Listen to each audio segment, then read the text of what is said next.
Sabay-sabay natin alamin ang mga kaganapan na nangyayari sa ating bansa.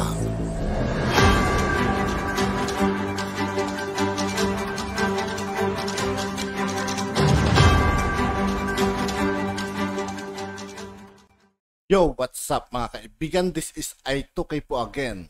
Ngayon nandito naman ulit tayo sa channel ni Pinas News Insider. Dito naman ulit tayo magbibigay ng komento at reaksyon. Kaya samahan nyo ako guys. Let's go!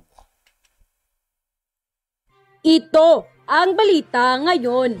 Viral ngayon sa mundo ng social media. Ang pag-ring ng bell sa New York Stock Exchange ay isang hudyat ng pagsisimula sa greetings sa buong mundo.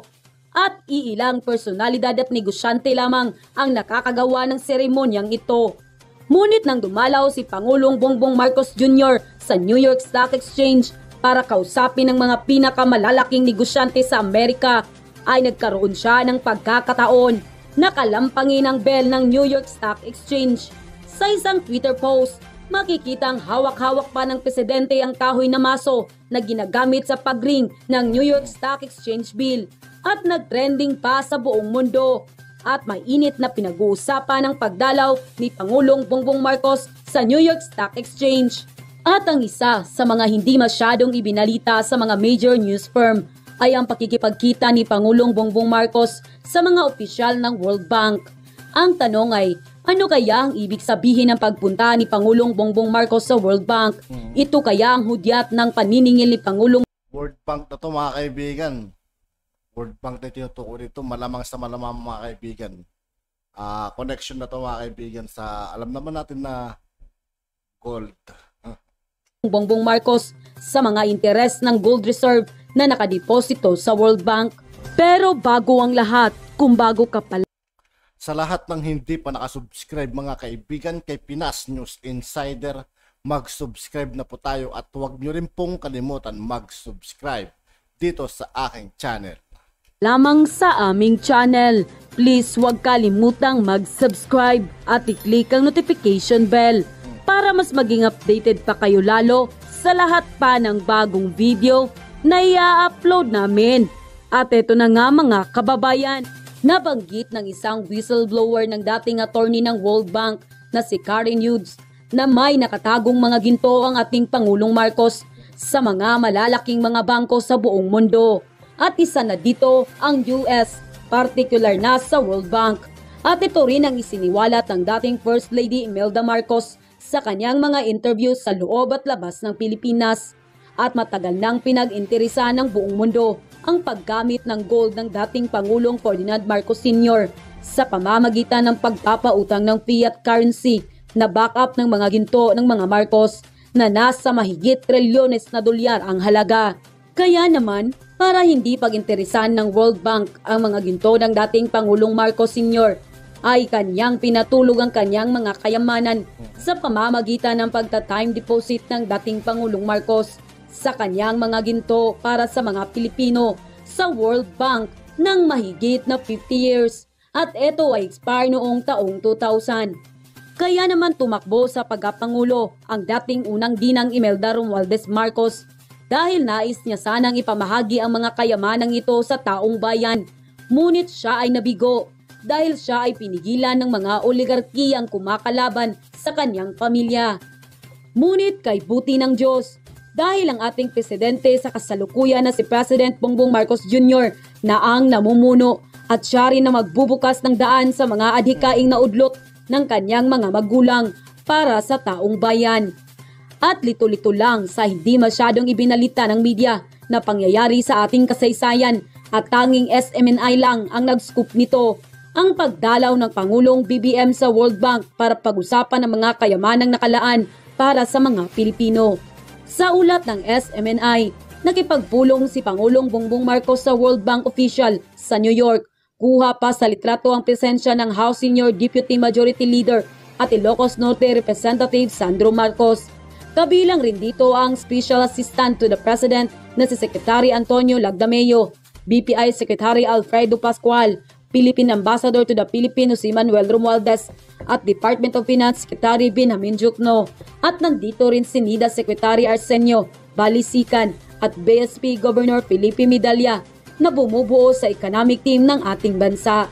At ang pinakamahalagang kinausap ni PBBM ay ang pinaka-head ng World Bank na si President David Malpass at hanggang ngayon ay hindi pa naisiwalat ang pinakadetalye ng pinag-uusapan dito. Kabilang din nandito ay si Prime Minister Tony Blair, ang Prime Minister ng pinaka-makapangyarihan na bansa ng Europa, ang United Kingdom. Kung ating mapapansin, ganun na lamang ang mainit na pagtanggap ng mga world leaders sa ating Pangulong BBM.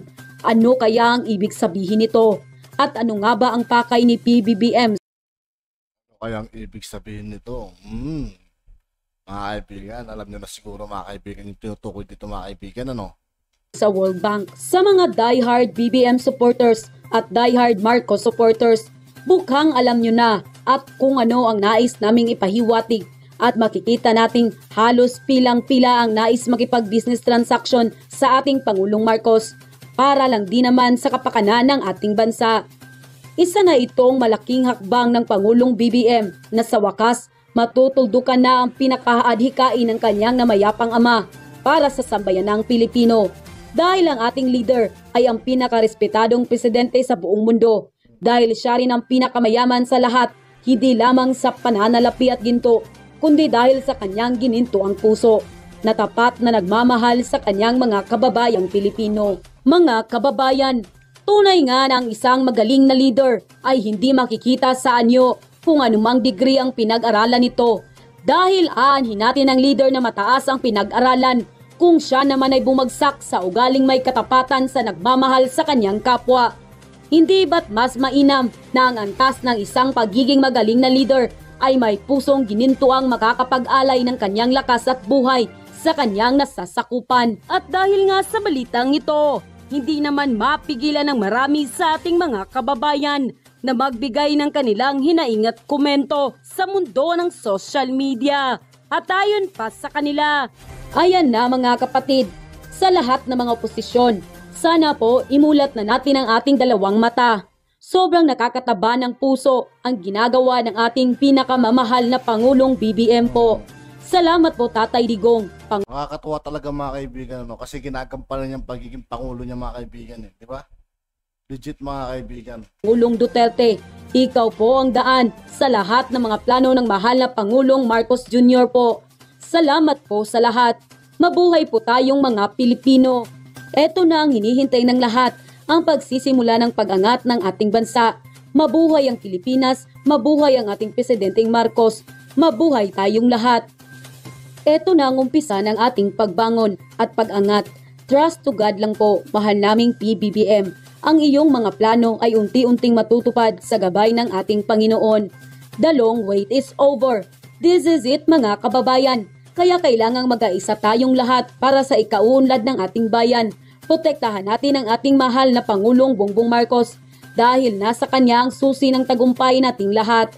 God bless us all. God bless the Republic of the Philippines. Mabuhay!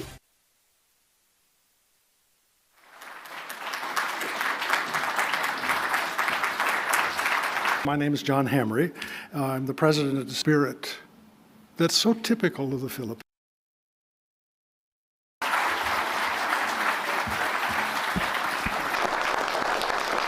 I dare say that in a similar vein, the future of the United States will hold more promise if the U.S. works closely, hand in hand, shoulder to shoulder, in lockstep with the Philippines.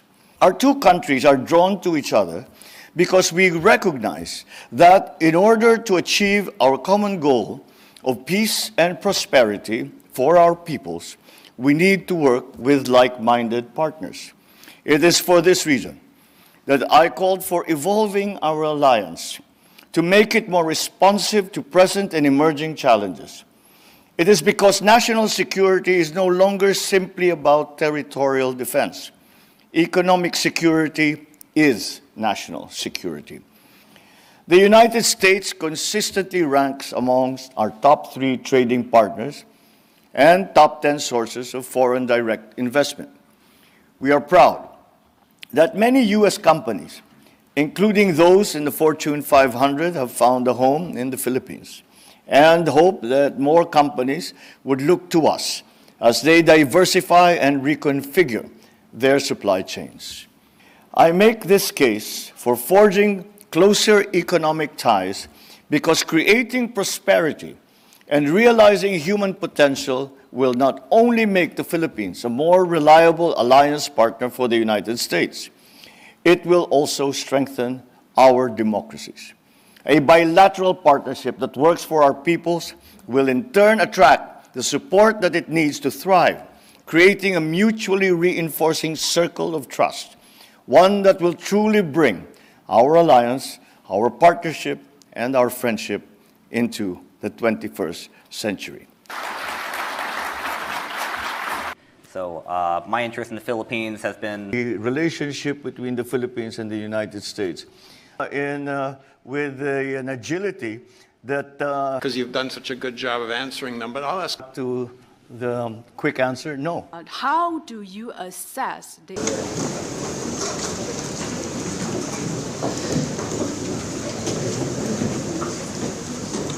At yun na nga mga kababayan. At yun nga po mga kaibigan, dito po nagtatapos ang ating reaction video. Muli, ako po si I2K ng Sundalo ng Tunggalo at 811. Maraming salamat sa patuloy na pagsuporta. Peace out.